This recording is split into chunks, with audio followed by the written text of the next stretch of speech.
Hadirin sekalian, Selamat pagi. sebelum saya memulai penyuluhan, izinkan saya mengaturkan tangan jari umat. Om Swastiastu. Om Swastiastu. Pertama-tama, marilah kita panjatkan puji syukur karya Tuhan Yang Maha Esa atau Ida Sang Yang Widiwasa, karena berkat rahmat dan karunia-Nya kita dapat berkumpul di sini dalam keadaan sehat. Sebelum itu, perkenankan saya memperkenalkan diri. Nama saya Putu Sarmila Pramesti Dewi sebagai moderator. Di sebelah saya ada Niputu Siska Anggita Dewi Hasidi sebagai notulen. Di sebelahnya lagi ada Nilo Mas Era Juliartini sebagai penyaji 1. Di sebelahnya lagi ada Niputu Dewi Danaswari Utami sebagai penyaji 2. Di sebelahnya lagi ada Bella Danes Apsari sebagai penyaji 3. Topik penyuluhan kali ini tentang penanggulangan rabies pada manusia. Waktu penyuluhan kurang lebih 45 menit. Sebelum itu saya ingin bertanya, hadirin sekalian apa kabar? Luar biasa. Saya harap kalian semua baik-baik saja.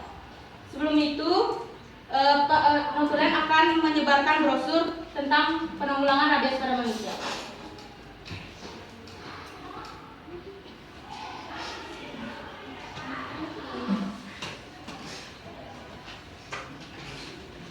Baik, untuk mempersingkat waktu, langsung saja para penyaji untuk menyampaikan materi. Baik, terima kasih waktunya pada moderator. Di sini saya akan menyampaikan beberapa hal tentang penyuluhan penanggulangan rabies pada manusia. Yang pertama, wabah rabies terjadi di Bali pada akhir tahun 2008. Sampai sekarang, kasus GHPR di Kabupaten Badung masih tinggi. Rata-rata gigitan per bulan 210 kasus. Kasus rabies pada manusia CMR 1%. Masalah rabies sangat kompleks, multidimensi dan multifaktor. Berkaitan dengan masalah kepemilikan anjing di Bali sangat kompleks dan kendala stok hal masyarakat menjadi panik. Berikut ini merupakan situasi kasus rabies di Kabupaten Badung. Dilihat dari grafik pada layar tersebut, pada tahun 2008 merupakan jumlah yang paling sedikit ditemukan kasus rabies. Pada tahun 2012 merupakan puncak dari penyakit rabies tersebut.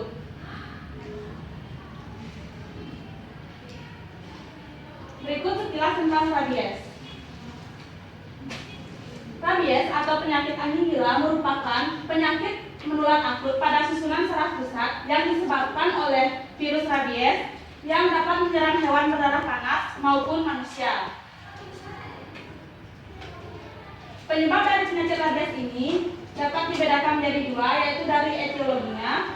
Virus rabies termasuk famili Rhabdovirus dan genus Lyssavirus. Yang kedua, morfologinya, bentuk seperti peluru, panjang 180 mm, lebar 75 mm, terdiri atas RNA dan kapsid, dan terdiri atas envelop yang berupa lipid. Pada virus rabies ini terdapat masa inkubasi.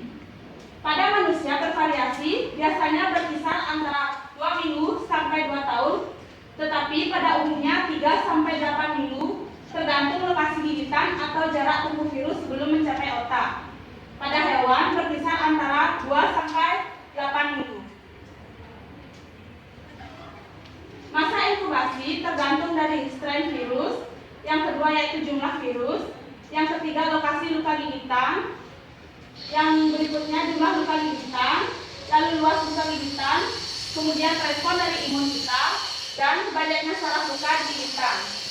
Baik, sekian yang bisa dapat saya sampaikan. Selanjutnya akan dilanjutkan oleh rekan saya. Terima kasih. Sebelum saya melanjutkan penyuluhan, saya akan bertanya kepada hadirin semua, apakah hadirin tahu hewan apa sajakah yang bisa menularkan penyakit rabies ini? Tahu?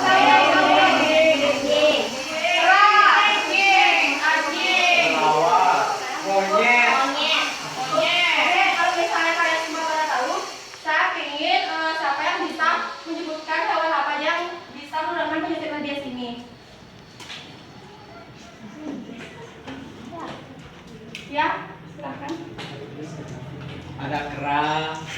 anjing, kucing, monyet itu beda juga sama kera. Setelah itu yang saya tahu yang terbaru ada nggak tahu lagi saya. Ya, jawabannya benar sekali. Terima kasih sudah mau menjawab pertanyaan dari saya. Dan ini contoh gambar hewan yang utama yang menyebabkan penyakit rabies ini. Ada anjing 90%, yaitu jadi objek utama pemberantasan rabies. Sedangkan kucing dan kera sekitar 10%. Cara penularan rabies. Virus rabies masuk ke dalam tubuh manusia atau hewan melalui luka gigitan kepada penderita rabies. Yang kedua, luka yang terkena air liur hewan atau manusia penderita rabies. Gejala klinis rabies pada manusia. Pada manusia, stadium permulaan rabies sulit diketahui. Yang perlu diperhatikan adalah adanya riwayat gigitan hewan penular rabies. Biasanya didahului sakit kepala, lesu, mual, nafsu makan menurun, gugup, dan nyeri jika ditekan pada bekas luka gigitan yang ditularkan oleh hewan yang terkena penyakit rabies. Habis itu ada stadium lebih lanjut. Air liur dan air mata keluar berlebihan. Yang khas dari penderita rabies adalah yang adanya rasa takut pada air yang berlebihan, suara keras, cahaya, dan angin. Selanjutnya ada kejang-kejang yang disusul dengan kelumpuhan. Biasanya penderita akan meninggal sekitar waktunya 4-6 hari setelah gejala klinis atau tanda-tanda penyakit.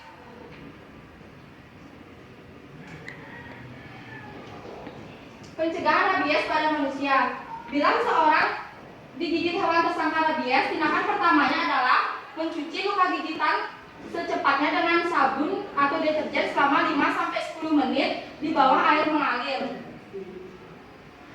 Kemudian luka diberikan alkohol 70% atau iodium tinctur. Meskipun pencucian luka menurut pasien sudah dilakukan di puskesmas ataupun rumah sakit, harus dilakukan kembali pencucian luka. Luka gigitan tidak boleh dijahit kecuali jahitan situasi. Baik, selanjutnya akan dilanjutkan oleh rekan saya.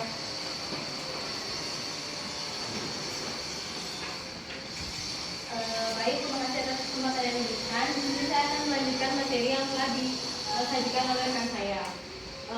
Pemberian VAR dan SAR harus didasarkan atas yang pertama anamnesa, yaitu kontak. Yang pertama kontak atau jilatan atau gigitan.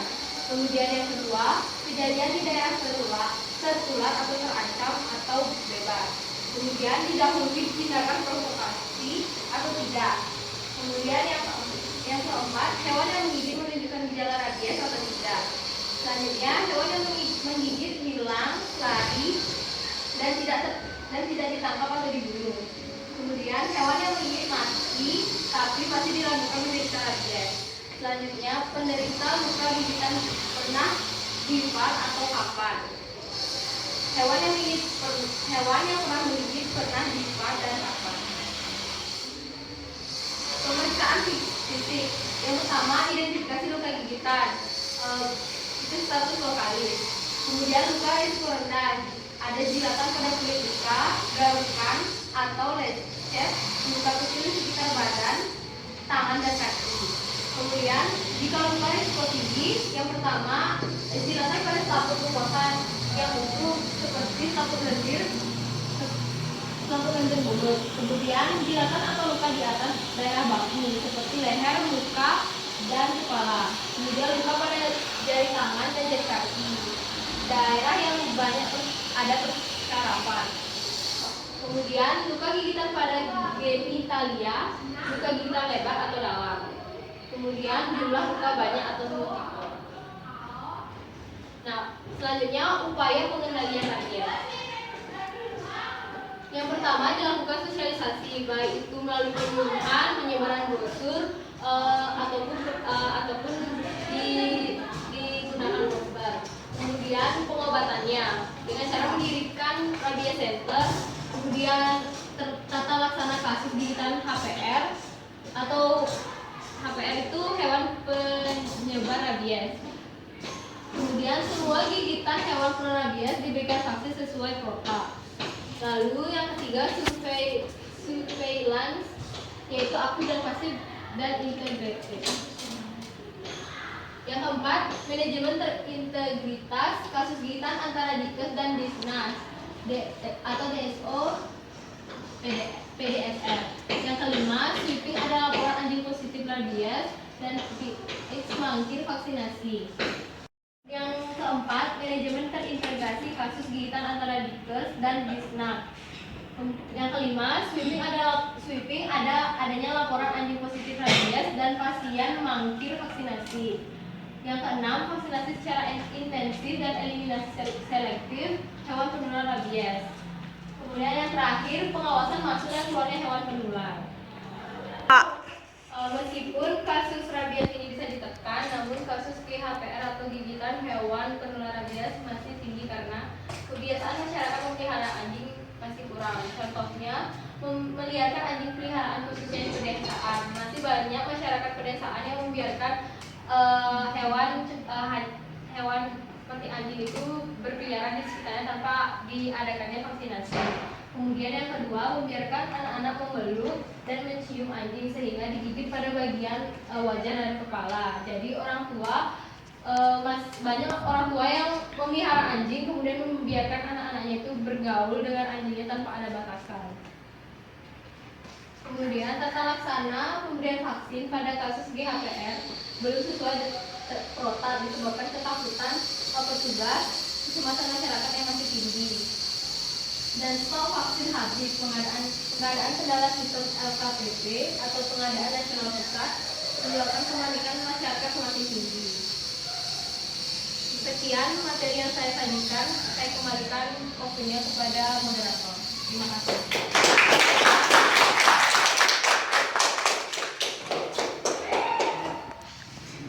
Baik, materi telah disampaikan oleh para penyaji. Sebelum itu saya ingin bertanya, para hadirin sekalian masih semangat? Masih. Saya ingin dengar sekali lagi, masih semangat? Masih. Apakah kalian semua sudah makan? Sudah. Ya, baik, akan kita lanjutkan.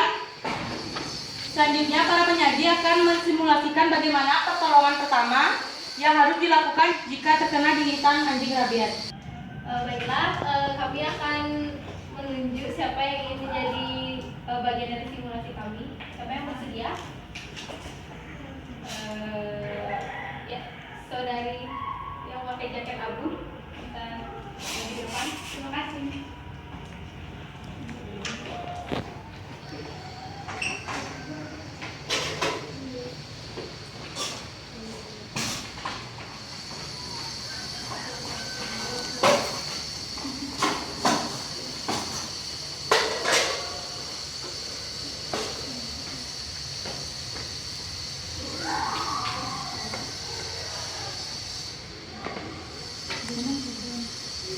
Jadi jika kita tergigit hewan rabies, pada bagian yang terkena gigitan dicuci menggunakan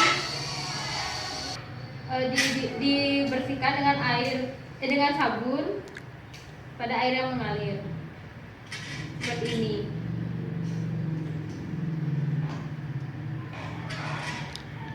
Kemudian diberikan alkohol antiseptik atau betadine, ditempel pada luka seperti ini. Agar darahnya berhenti keluar. Setelah itu ditempel dengan hipafik seperti ini.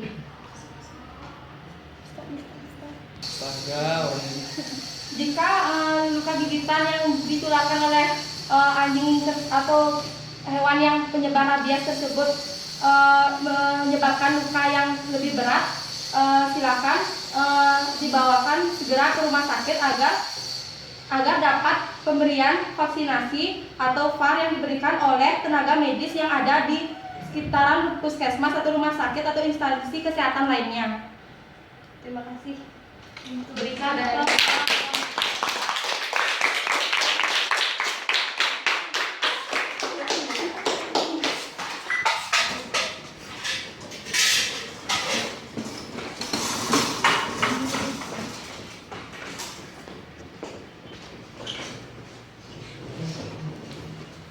Baik, itulah simulasi yang telah dilakukan oleh para penyaji dan salah satu relawan kita. Semoga simulasi tadi bermanfaat bagi hadirin sekalian dan menambah pengetahuan kalian tentang bagaimana cara menghindari dan cara mengobati gigitan anjing. Selanjutnya saya akan membuka sesi tanya jawab. Sesi pertama saya buka dengan 2 penanya. Baik, saya persilakan. Baik, saudara yang di belakang yang berjaket abu-abu. Baik, terima kasih. Perkenalkan, nama saya Devi. Jika saya ingin tanya, jika orang yang digigit anjing itu, tetapi anjing itu tersebut tidak diketahui bahwa anjing itu rabies, namun orang yang digigit itu tidak tahu kalau sebenarnya anjingnya itu sebenarnya nggak rabies. Nah, kemudian ia segera menuju ke rumah sakit untuk disuntik vaksin anti rabies itu.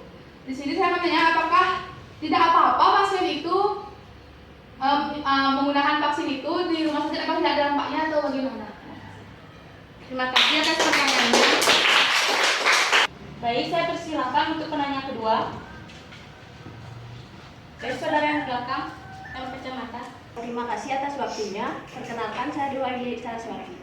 Saya ingin bertanya, tadi dijelaskan bahwa masa inkubasi dipengaruhi oleh jumlah virus, lokasi luka, dan seterusnya. Mengapa hal tersebut dapat mempengaruhi?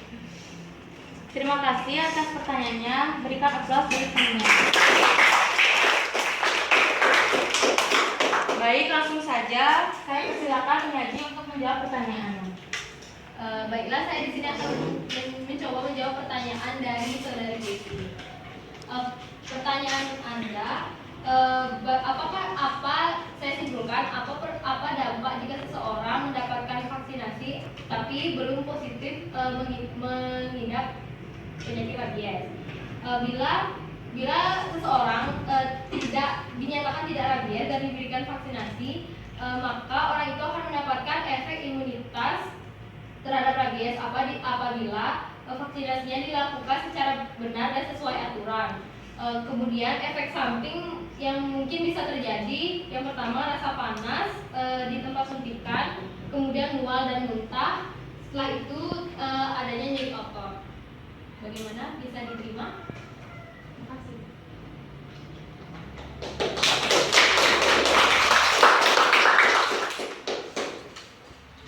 Baik, untuk pertanyaan kedua, silakan.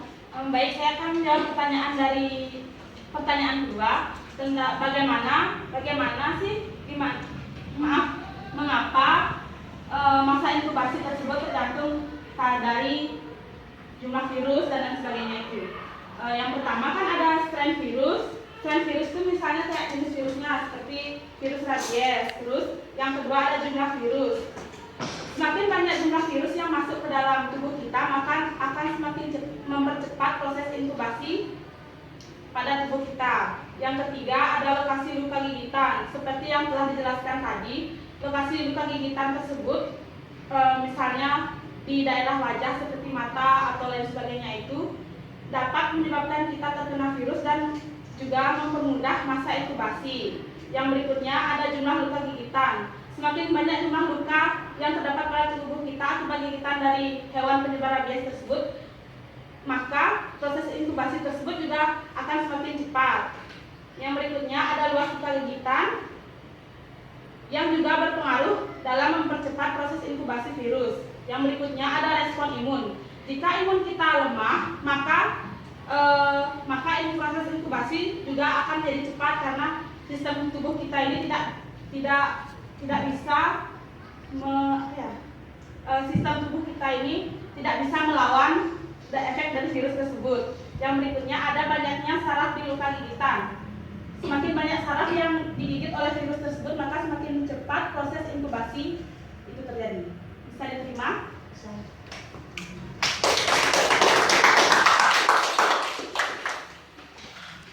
Selanjutnya saya akan membuka sesi tanya jawab yang kedua. Saya persilakan. Baik, saudara yang berbaju garis-garis berkacamata, silakan sebutkan nama dan pertanyaannya. Terima kasih atas kesempatan yang diberikan. Nama saya Desi Argandi. Saya ingin bertanya, jika ada seseorang yang digigit anjing, namun tidak sampai berdarah, apakah itu bisa tertular virus rabies atau tidak? Terima kasih. Terima kasih atas pertanyaannya. Berikan aplaus bagi penerima. Selanjutnya untuk pertanyaan kedua. Baik, saudara yang berjaket jeans. Selamat pagi, terima kasih atas waktunya. Saya perkenalkan, saya Nilo Putu Ayu Muda Suryana. Saya ingin bertanya. Tadi dibilang stok vaksin habis atau stok farmnya, itu kenapa bisa habis? Terima kasih. Oke, terima kasih atas pertanyaannya. Berikan aplaus.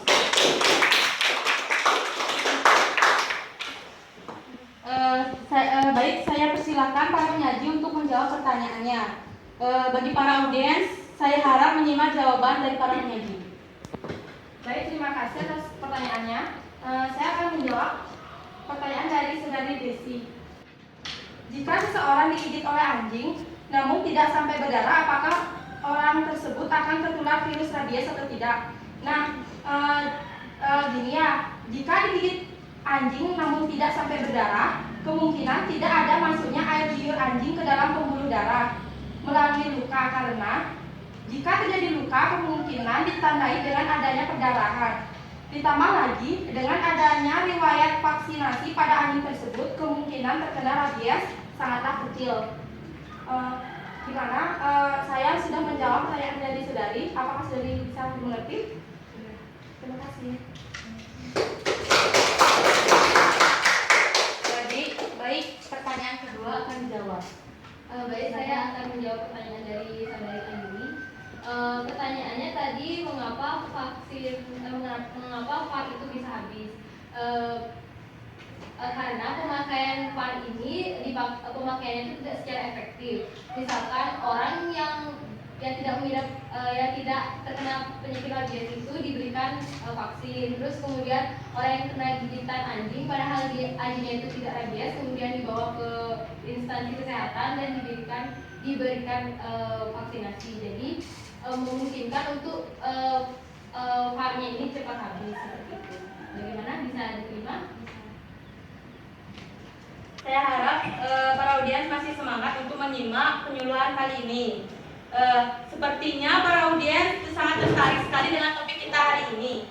Oleh karena itu, saya akan membuka sesi tanya jawab lagi dengan satu penanya. Maaf sebelumnya, kami membatasi dengan satu penanya karena keterbatasan waktu. Baik, saya akan menunjuk karena tadi yang bertanya semua perempuan, saya akan menunjuk satu orang laki-laki. Baik, saudara yang depan yang berbaju biru, silakan bertanya.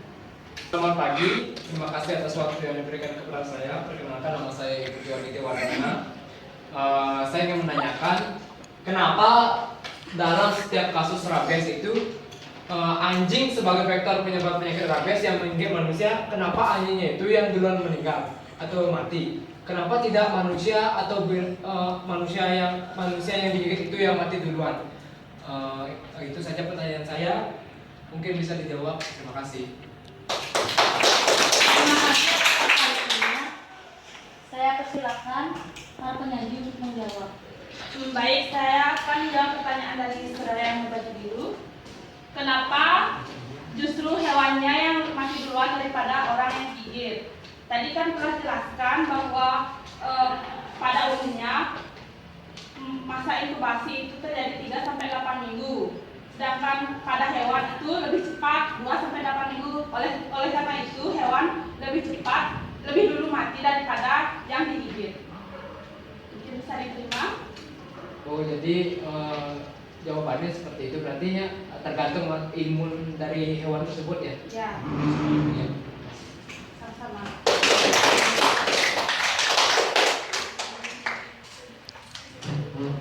Baik, para penyaji telah menyampaikan materi dan telah menjawab pertanyaan dari hadirin sekalian.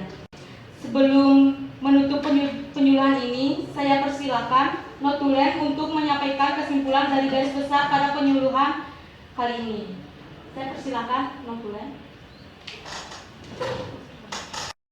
Baik, di sini saya sebagai notulen akan membacakan tentang kesimpulan dari penyuluhan kita kali ini, yaitu penyuluhan tentang penanggulangan rabies pada manusia. Apakah di sini masih semangat semuanya? Masih. Kelas, apakah masih semangat? Masih. Baik, terima kasih. Saya akan langsung saja saya akan menjelaskan tentang kesimpulan yang kita dapat pada penyuluhan kali ini. Nah, rabies merupakan salah satu penyakit yang ditularkan oleh hewan berdarah panas maupun manusia yang disebabkan oleh virus.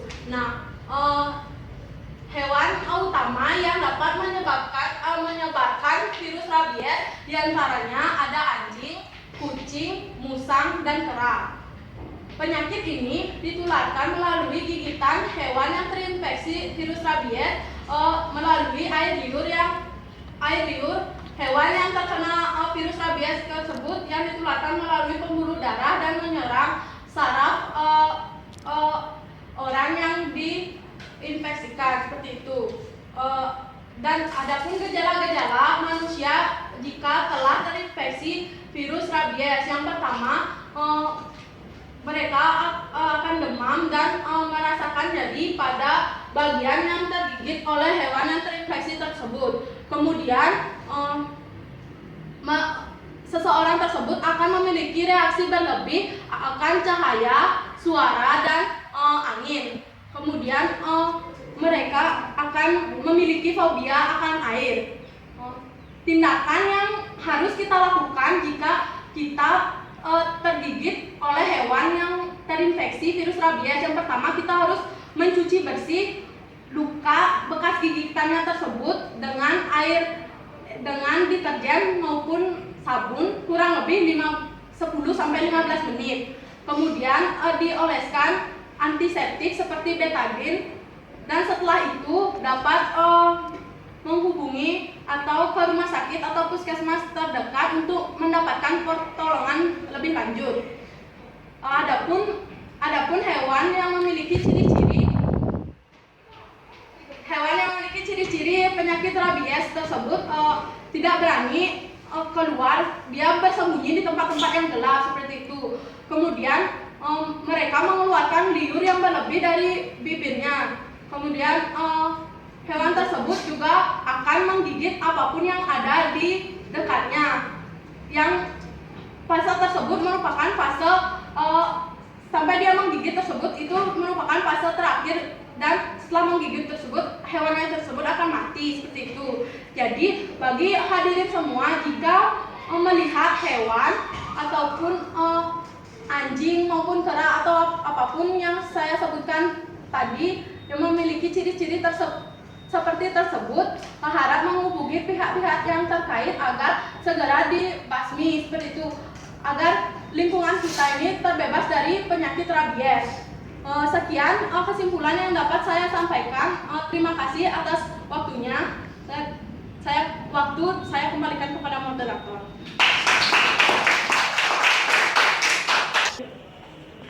Sekian penyuluhan yang dapat kami berikan. Kami dari tim kelas 1-3 jurusan Keperawatan Politeknik Kesehatan Denpasar mengucapkan terima kasih kepada para audiens karena telah ikut berpartisipasi. Sekali lagi, terima kasih atas perhatiannya.